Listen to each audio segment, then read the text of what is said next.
So, four different narratives are completely on record regarding the Nigerian Air Force C-130 aircraft that landed in Burkina Faso.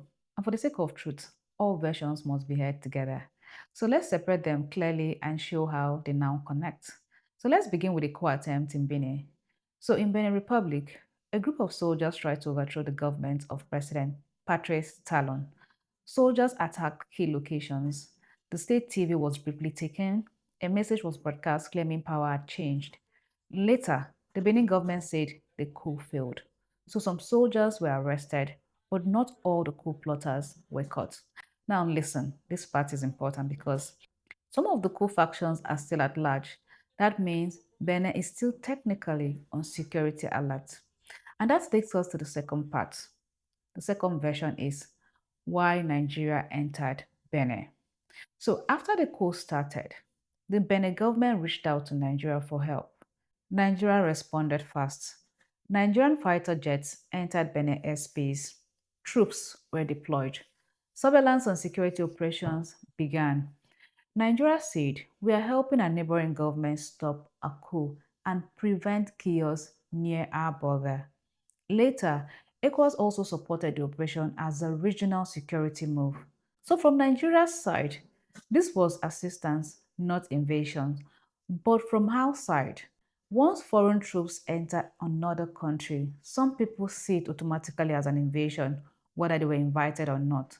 And that is why Nigeria is now seen as an invader in some regions around Africa. This brings us to the third version, the 11 Nigerian soldiers in Burkina Faso. How did they get there?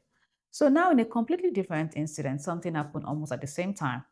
A Nigerian Air Force C-130 aircraft was flying from Lagos to Portugal. Mid-air, the crew noticed a technical problem and landed at the nearest airport in Bobo-Dioulasso in Burkina Faso.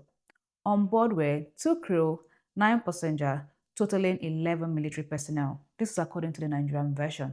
So the Nigerian Air Force said it was a technical fault. The landing was for safety reasons. The crew were not detained. They were treated cordially. The aircraft will continue its mission after all checks. So Nigeria says no violation, just safety.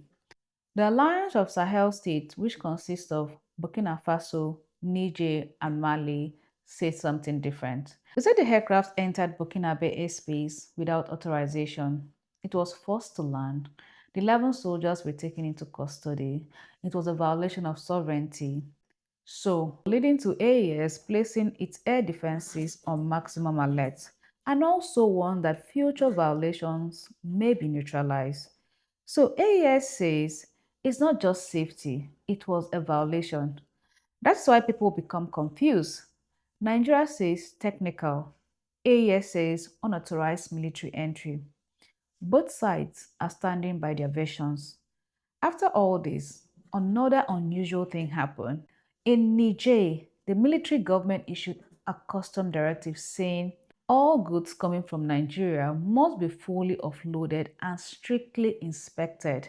This they say is for security reasons.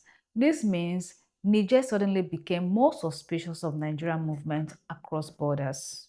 All incidents connect, and here is a connection. Benin coup attempt happened. Nigeria entered Benin to stop it. Because some coup plotters are still free, Nigeria's military presence continues. AES already distrusts ECOWAS and Nigeria. Then a Nigerian military aircraft lands in Burkina Faso.